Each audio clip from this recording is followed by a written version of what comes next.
Hello, Mark. My name is Mary Chen Yinjun. My student number is 47. I'm a freshman. The speech title is Jiang, What I Learned from 100 Days of Rejection. When I was 6 years old, I received my gifts. My first grade teacher had this brilliant idea. She wanted us to experience receiving gifts, but also learning the virtue of complimenting each other. So she had all of us come to the front of the classroom, and she bought all of us gifts and stacked them in the corner. And she said, "Why don't we just stand here and compliment each other? If you hear your name called, go and pick out your gift and sit down." What a wonderful idea, right? What could go wrong? Laughter. Well, there were 40 of us to start with, and every time I heard someone's name called, I would give out the heartiest cheer. And then there were 20 people left, and 10 people left, and 5 left, and 3 left. And I was one of them. And the compliment stopped. Well, at that moment, I was crying. And the teacher was freaking out. She was like, "Hey, would anyone say something nice about these people?" Laughter. No one? Okay, why don't you get your gift and sit down? So perhaps next year someone might say something nice about you. Laughter. Well, as I'm describing this you probably know I remember this really well. Laughter. But I don't know who felt worse that day. Was it me or the teacher? She must have realized that she turned a team-building event into a public roast for 3 6-year-olds. And without this humor, when you see people get roasted on TV, it was funny. There was nothing funny about that day. So that was one version of me, and I would die to avoid being in that situation again. To get rejected in public again, that's one version. Then fast forward 8 years, Bill Gates came to my hometown, Beijing, China, to speak, and I saw his message. I fell in love with that guy. I thought, wow, I know what I want to do now. That night I wrote a letter to my family telling them by age 25 I would build the biggest company in the world, and that company will buy Microsoft. Laughter. I totally embraced this idea of conquering the world, domination, right? And I didn't make this up. I did write that letter, and here it is. Laughter. You don't have to read this through. Laughter. This is also bad handwriting, but I did highlight some keywords. You get the idea. Laughter. So that was another version of me, one who will conquer the world. Well, then 2 years later, I was presenting with the opportunity to come to the United States. I jumped on it because that was where Bill Gates lived, right? Laughter. I thought that was the start of my entrepreneur journey. Then fast forward another 14 years, I was 30. Nope, I didn't build that company. I didn't even start. I was actually a marketing manager for a Fortune 500 company. And I felt I was stuck. I was stagnant. What is that? Where is that 14-year-old who wrote that letter? It's not because he didn't try. It's because every time I had a new idea, every time I wanted to try something new, even at work, I wanted to make a proposal, I wanted to speak out in front of people in a group. I felt there was this constant battle between the 14-year-old and the 6-year-old. One wanted to conquer the world, make a difference, another was afraid of rejection. and every time that 6-year-old won. And this fear even persisted after I started my own company. I started my own company when I was 30. If you want to be Bill Gates, you've got to start sooner or later, right? When I was an entrepreneur, I was presented with an investment opportunity, and then I was turned down, and that rejection hurt me. It hurt me so bad that I wanted to quit right there. But then I thought, hey, will Bill Gates quit after a simple investment rejection? Would any successful entrepreneur quit like that? No way. And this is where it clicked for me. Okay, I can build a better company. I can build a better team or a better product. But one thing for sure, I've got to be a better leader. I've got to be a better person. I cannot let that 6-year-old keep dictating my life anymore. I have to put him back in this place. So this is where I went online and looked for help. Google was my friend. Laughter. I searched how do I overcome the fear of rejection. I came out with a bunch of psychology articles about where the fear and pain are coming from. Then I came out with a bunch of rah-rah inspirational articles about don't take it personally, just overcome it. Who doesn't know that? Laughter. But why was I still so scared? Then I found this website by luck. It's called rejectiontherapy.com. Laughter. Rejection therapy was this game invented by this Canadian entrepreneur. His name is Jason Comely.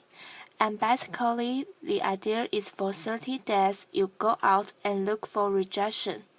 And every day get rejected at something. And then by the end, you desensitize yourself from the pain.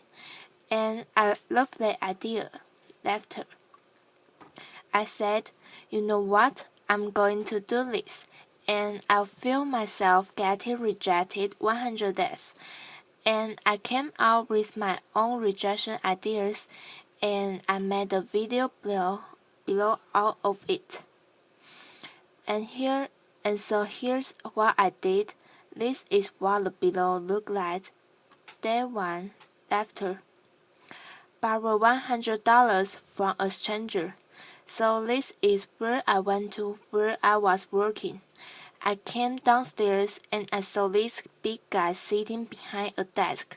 He looked like a security guard, so I just approached him and I was just working, and that was the longest work of my life. Hair on the back of my neck standing up, I was sweating and my heart was pounding. And I got there and said, "Hey sir, can I borrow $100 from you?" Laughter. And he looked up his stack. No. Why? And I just said, "No, I'm sorry." Then I turned around and I just ran. Laughter.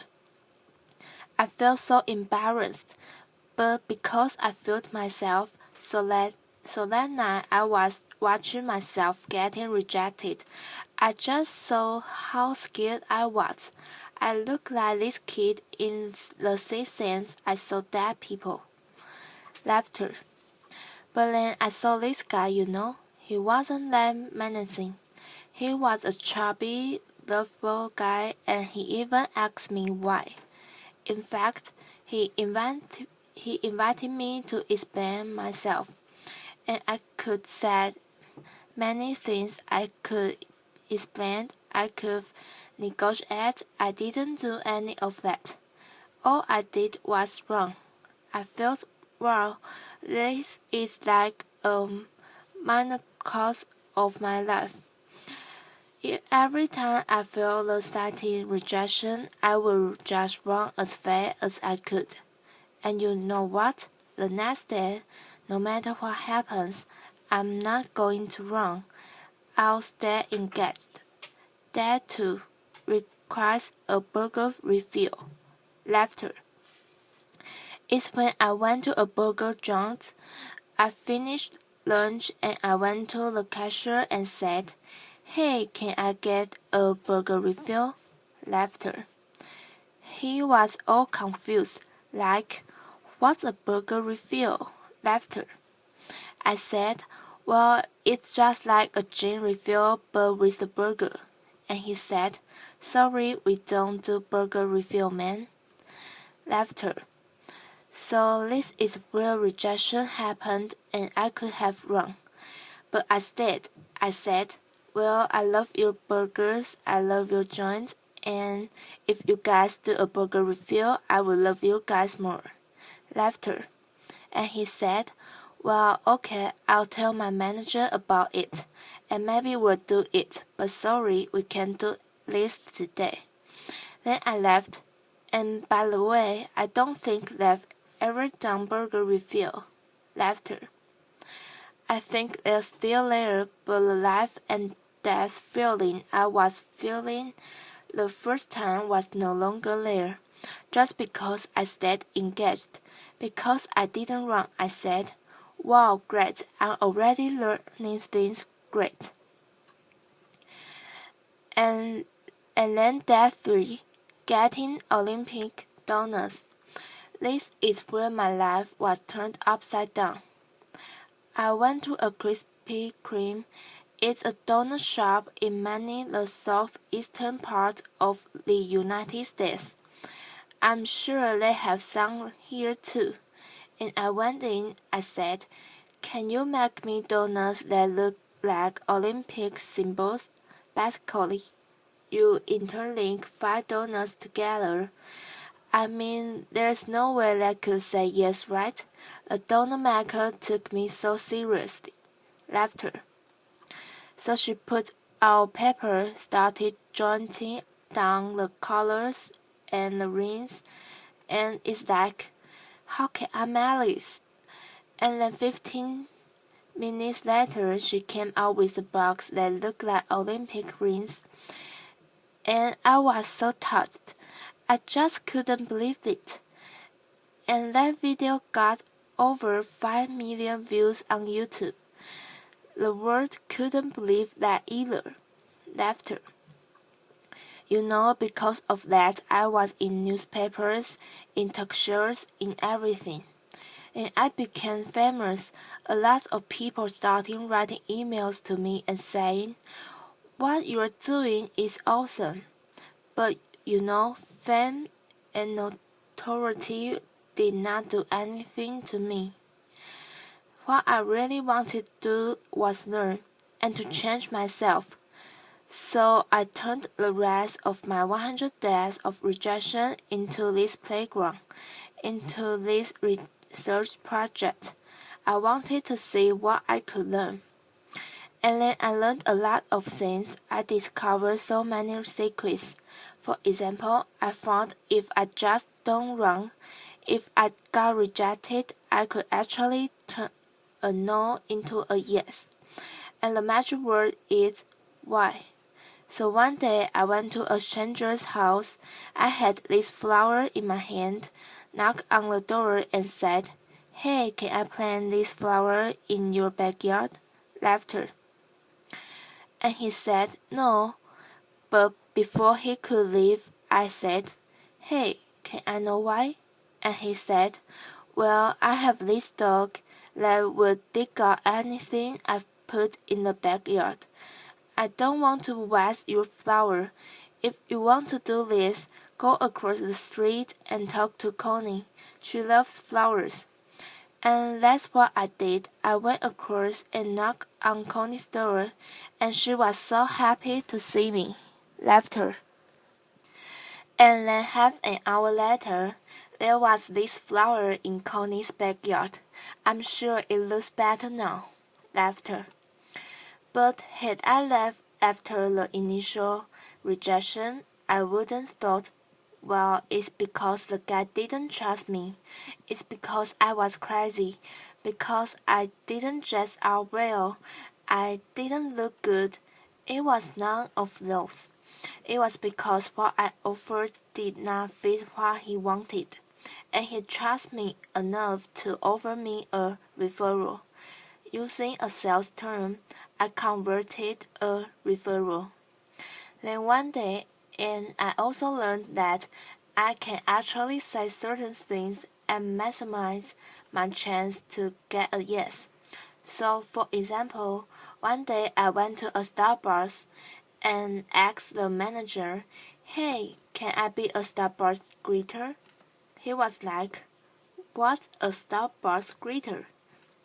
I said, "Do you know those Walmart greeters? You know those people who say hi to you before you walk in the store and make sure you don't steal stuff, basically."